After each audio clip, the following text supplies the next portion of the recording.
Welcome to the Accounting Technology Fireside Chat Podcast. Now, sit back and enjoy while Nick and Trevor help you use your technology to make money and delight your clients.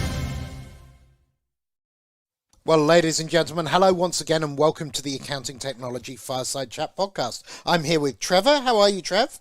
I'm fantastic. It's an absolutely gorgeous day, and we're one day from out of lockdown. Here we go. I've got 2 days to go. That is awesome. You must be looking forward to it. Well, the last 2 days have been, I've probably got around the most because I've had to get work permits to go and get out and get about, which has been interesting. So that's been, cool. Driven around the most in the last 6 months, the most I've done.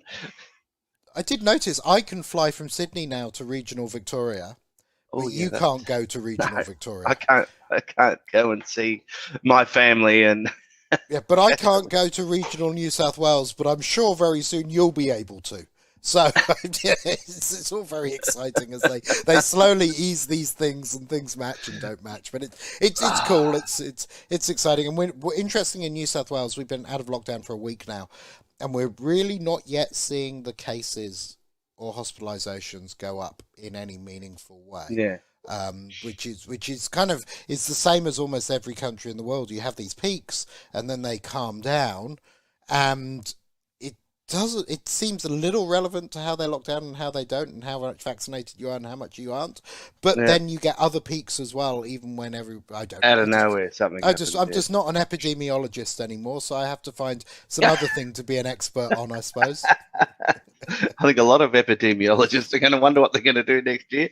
They're just winding it as fast as they can. I look at some people on TV and I go, I wonder what you're going to be doing next. It's like the whole Y2K thing. For those of you who are old enough, back in year 2000, for the 5 years before that, there was this massive splurge on IT to make systems ready for the year 2000, because a lot of them weren't going to be. But there was a huge amount of commentators and people and stuff going on. And then you hit midnight on the December the 31st, 1999, and all of their jobs were over. Yes. And nothing happened. Well, nothing that I knew about. I'm sure lots happened, but we're not going to have that. We were well prepared. So talking about crises, we're going to talk about email migration today. And preparation and what to expect and what not to expect. And I think what we'll go through is, let's go through, as many of the different types of migrations, email migrations you'd have, why you would do a migration. Why do you want to migrate, from nothing maybe or from an Exchange server if you've still got it, and we're starting to see it. So we probably spent the last 10 years taking quite a few accounting firms, a lot of them who are listening today, off Exchange server and those sort of things and to the cloud. And we had a lot of issues. We had a lot of fun along the way, and it was difficult to be prepared for what could happen, because as soon as you start, you're on your way. As soon as you cut your email over, you're on your way, aren't you? Absolutely. And if you find anything along the way, it's hard. So I thought it'd be good for everybody to know what could happen. Well, I think it's kind of keen to get a really high level understanding of what email actually is and how it actually works, just so you understand it. So email as we know it now uses something effectively, which is a derivation of something called SMTP, or Simple Mail Transfer Protocol, Transport Protocol, depending on whether you're a Microsoftie or not, which is documented in a document which goes back to the early 80s. So it's the tech. I'm probably earlier than that. I haven't even looked up the document, and I'll do that as I talk. But email's been around for a while, and what it's involved in is RFC 2821 is the latest version of SMTP, which was released in April 2001, but its first one, let's go and have a look just for details, was RFC 821. These are documents which dictate how the internet works, and they're written by a bunch of people, and it dictates everything from TCP/IP to HTTP, etc. Anyway, you'll be interested to know the original Simple Mail Transfer Protocol document, the request for comment document, was written in August 1982 by a gentleman called Jonathan B. Postal, which is Always hilarious.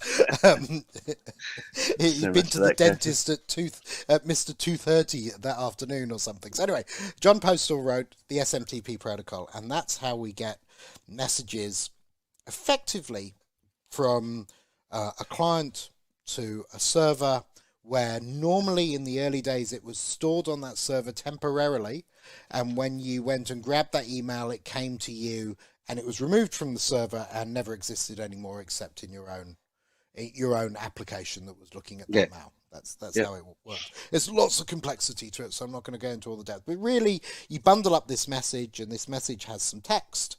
It can have some attachments, and you throw it across the internet to an address which represents the bit after the @ in your email address.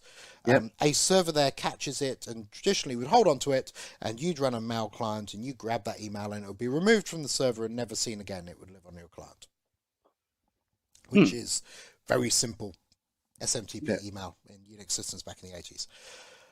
Then things moved forward, and there were there was a bunch of apps came out. There was Lotus CC Mail, there was MS Mail, which were applications where instead of it being removed from the server forever, your mail would sit on the server. And so and this was useful if you were moving from machine to machine.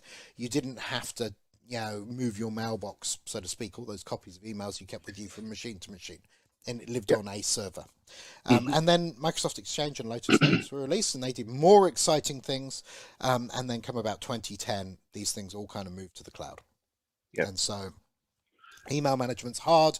It uses lots of disk. It's very complicated. Managing large amounts of mailboxes is a huge task, and the vendors do it better. So now most people will either be using, you'd hope, G Suite, Google Mail, or Office 365 email, and probably wouldn't be using anything else. No, that's not true. Yeah, I know that's not true, but that's email. And email messages have, what do they have? They have a to field, who they're coming to. They have a from field. They have a CC field, which is the carbon copy, which people it goes to as well. You have a BCC field, which is a blind carbon copy. And actually, in the header of the email, there's all this data, which actually shows every server the email's gone through to get to you. It's fascinating to see that happen. Anyway, I digress. Emails are just bits of data which represent a communication between one and more people and one or more people. So on an Exchange server, let's talk about an Exchange server. So an Exchange server, you're saying that would store the emails because it was a server and it stored them and you kept them there. Whereas a lot of the other email applications, it was a pass through. Yeah, so there was no storing of it. So that was stored on your local machine. And if you hear words like POP, Post Office Protocol, or SMTP as your email provider when you're setting it up, that means normally no email is stored on the server. Right. And it's all going to be stored on an application, be it Outlook or Mail or Mac Mail on your device. Yep. You can see them. You can get a web version of what you're doing. You can see them, but you can't. No. You can only do that if they're stored on the server. If they're not stored on the server, webmail doesn't work. Right. So something like Big Pond, for example, is stored. Big Pond Mail, which most internet service providers have their own mail system. They're pretty clunky. They provide webmail, but they have very, very small mailboxes. Yes. So you might get a 30 meg mailbox. So you need to delete things off the server or you can't receive mail. We can't receive it. So the reason we're talking about this is I did one this week that was on a mail migration. Mail migration, and it was a lot of manual shifting, and everything was stored on everybody's PCs, and everybody's mailboxes were upwards to 20 to 25 gig. Wow. So we had a hell of a time getting that data during COVID. Yeah. So here's your biggest issue. You've heard of ADSL, right? Yes. What do you think the A stands for? It stands for asynchronous. And asynchronous means, in simple terms, because it doesn't really mean this, but what it means in that scenario is that you have faster download speeds than you have upload speeds. Yeah. Okay. So when you're trying to migrate a 20 gig mailbox off somebody's mailbox, they might have really fast internet at home for downloads, which is what most people do. When you try and upload it, it can take days. Mm-hmm. And days. Yes. And 20 gigs per user is a lot. If you think about when we're migrating, so if we talk about Exchange, when people had servers in their offices, if all they had was an ADSL line into their office and we had to migrate hundreds of gigs of mail off that into the cloud, it could take months. Yes, and it did. But at least the server was up and running the whole time. Somebody's PC's not, right? They turn it off. They do all sorts of things. It's a nightmare. Yeah. So yeah, we've had a tough couple of days doing one of those. So I suppose it's understanding what is going to be the delay so you can communicate with your client. So we went through, I said, okay, we're going to be downloading. We're going to have to do it manually via a PST file. We're going to get those. Then the only thing I totally forgot about was how long it was going to take me. Because of COVID, I couldn't run around and grab their thing. As in the end, we got work permits and we had to go and do that. And we put them on hard drives, got them back to the office, gigabit up and gigabit internet. Away we went. Here's something funny. We talk about email migration, but what we're skipping over is it's not just the mail. No, there's... Right? A mailbox can have tasks, calendar entries, contacts, notes, stored documents, all sorts of other things you can put in a mailbox, especially if you're using Outlook or something like that. Subfolders and photos. And for some of those things, there's actually no standard. So I talked about SMTP, the standard for mail. IMAP is a known standard for just folders in your mailbox. There's 4 or 5 standards for calendars. There's no standard for IPM notes.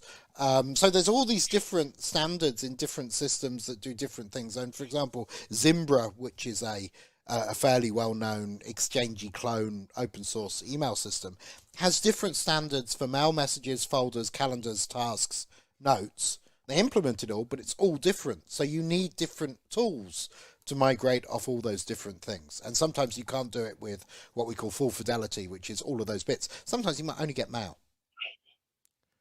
Yeah. That's it. You've noticed, had you? No, we didn't.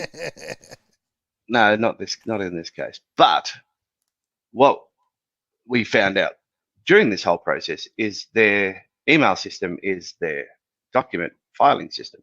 Oh no. So they're using email to store their documents, which means they're really just having local copies.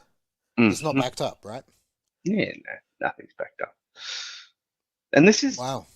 Like I'm telling you, we've done it for accounting firms, right? We went out through all the accounting firms and we were shocked, to say.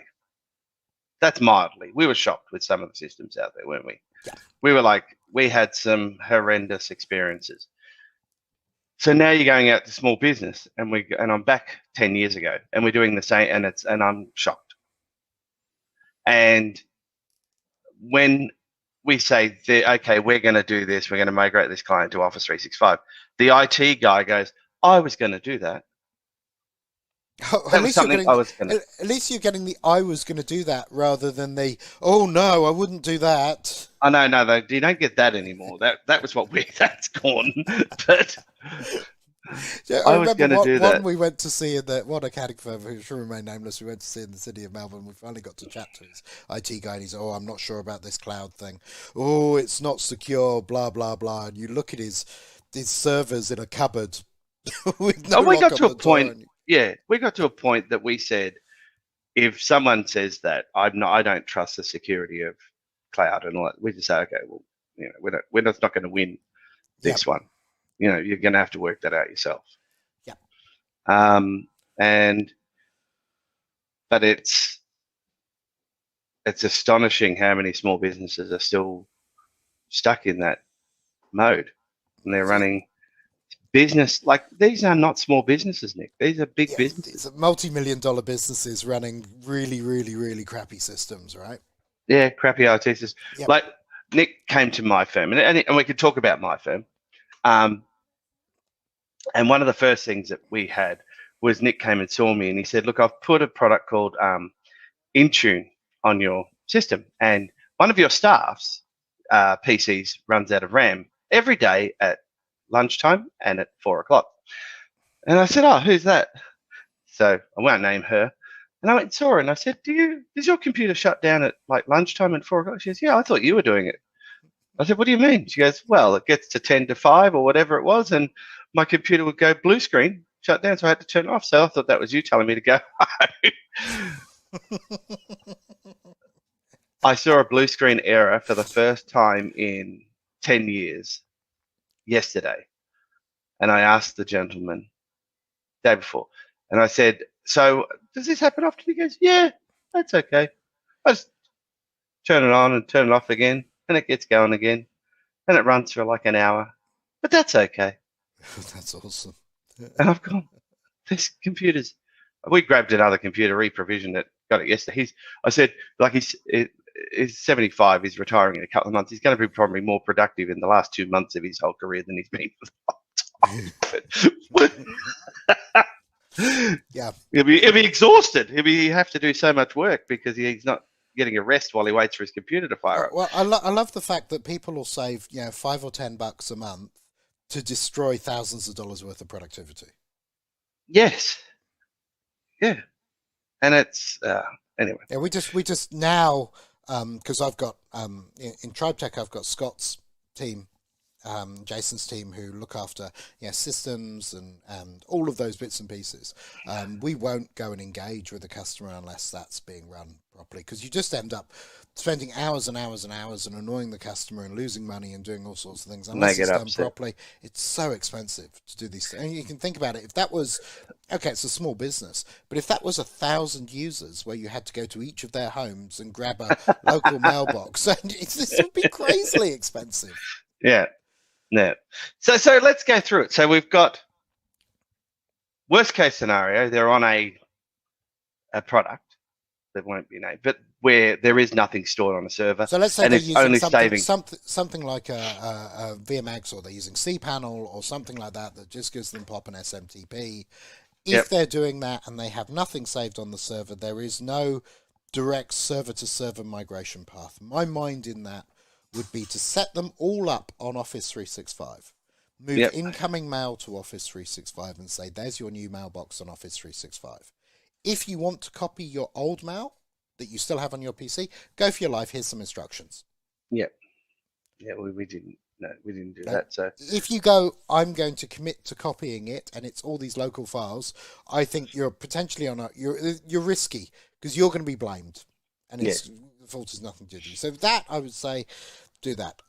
For most things, and in fact, even if you use something like Migration Wiz, which is a cracking tool, Migration Wiz actually supports local PST files. So it will actually send the users an email, get them to log into their portal. It will grab their local mail. It will move it to the cloud. When it's done, it will migrate their mailbox across. And as you said before, that depends on the speed of the internet or where they are. If they're all working from home and they're on ADSL, and it could take ages, but they've got the choice. Then the end user manages the migration, because what a lot of people try and do with these migrations, which doesn't happen as much in enterprise, is in small business you try and make it really white glove. And what I mean by that is the whole concierge service, because these users couldn't possibly follow a set of instructions. And what that does is you end up, the white glove service is if you think of it from a hotel point of view, right? You have to pay for the butler and the waiter and those sorts of things. In IT, people have got these amazingly smart mobile devices that they install and remove apps all the time and move between phones every 2 years, and they could do all of that by themselves, yet we feel in this scenario they need to be handheld. So I would go and get a tool like Migration Wiz, supports that, sends them an email, they log into a portal, it does helps them all through it. They can choose, do I want to migrate my email, yes or no? And in some scenarios they might not want to. The other thing. Then you're done. You go, you've created it, you've done it in a few days, you can walk away at that stage. Otherwise, you need to educate the customer to know a white glove service will involve a visit to every user. Well, that's $1,000 a user. When you add it all up, you've got to get somebody to go there, you've got to get somebody to back up the data onto a removable device. You've got to securely take that to a central location. You've then got to upload it somewhere centrally. You've got to then import it somehow, blah, blah, blah, blah, blah. You would have been far better off spending $50 on a Migration Wiz license. Yes, yes. And it's also communicating to the client. It's sort of setting the expectation. Yeah. You're going to lose email for this period of time. And, no, you don't lose. Oh no, because you got the cutover thing. Yeah, no, you don't. What you do is that the very first thing you set up their mailboxes empty on Office 365, and you make incoming mail go there. That's the first thing you do. So you haven't lost anything. Oh, now you've got all their history, and you let them decide. Yeah. Well, that's what we did. But if you try and go, we're not going to cut over until all the historical mail's up there. You're in a hide into nothing. Yeah, you're going there. We did that. So that was okay. So then you go from your next stage, which is an Exchange server. Migration Wiz has got the tool. It plugs into it. It sets it all up and runs that whole process for you from start to finish, because I would say I've mentioned Migration Wiz a couple of times, but there are a couple of other products. There's things like Skykick as well, which do that. And there's some migration tools in Office 365. I would say with all these things, you get what you pay for. If you're going to use the migration tools in Office 365, be prepared to put in a ton of work. If you're going to use things like Migration Wiz and Skykick, be prepared to put in less work. Right? It is what it is. Yeah. So that's a lot more automated, a lot more easy to do, because it's all in one location. You can manage it and all of those sort of things. And then you go to Gmail, or going between apps, Gmail to Office 365. I would say if you're G Suite, which is the commercial version of Google Mail, got your own domain and stuff, that migration using a tool is almost, it's so quick it's not funny. I did a customer a few years ago from Gmail to Office 365, and I did it between 4 and 5 p.m. on a Friday. Whole migration, the whole lot. It was brilliant. If you're using, I had one customer once, it was hilarious. They said, "Oh, we'd like to keep our email domain." I said, "Well, what's your email domain?" They went, gmail.com. Yeah, no, you don't own that, sir. Yeah, that's by Google. And then that comes that's a one-on-one. That's not a. Yeah, that's a one-on-one. That's not one-on-one again. We're back to where we were with the BSC files 1-to-1, and then Office 365 to Office 365. That's fairly seamless, but there's a time lag between the domain cutover, isn't there? There's some complexity.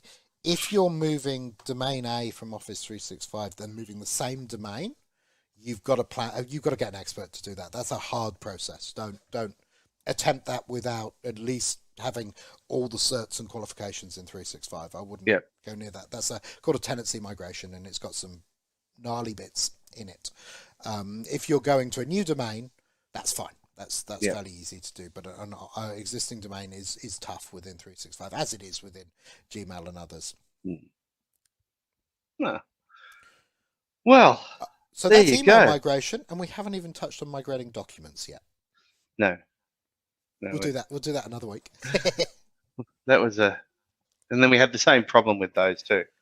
Yes, only it's a bigger problem because there's more of them, and fidelity is important, and versioning is important. Yeah, we're talking 20 gig. Well, the other thing that happens in the process is these systems don't have any retention policies.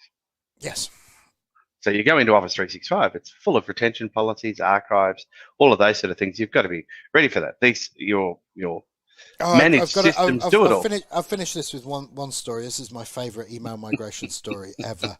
And, I know one.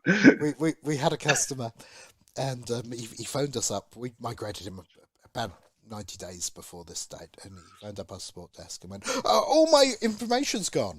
And I went, what do you mean all your information? It's all gone! He yells angrily down the phone at our support people. And what it turned out was whenever he wanted to file something, he'd realised that the little delete key on his keyboard put it into deleted items, and he used that as his filing system for everything. And of course, in the early days, Office 365 had a retention policy. Anything that had been in deleted items for longer than 90 days was removed. And of course, all his data in there was removed by the system because he thought it was a really good idea to store his filing system in the deleted items. In the bin. In the bin. That's like saying, I'm going to file my stuff in the bin. Yes. Oh my God, somebody emptied it. How dare you empty my bin? That's the exact thing. Yeah. So he was very angry about that.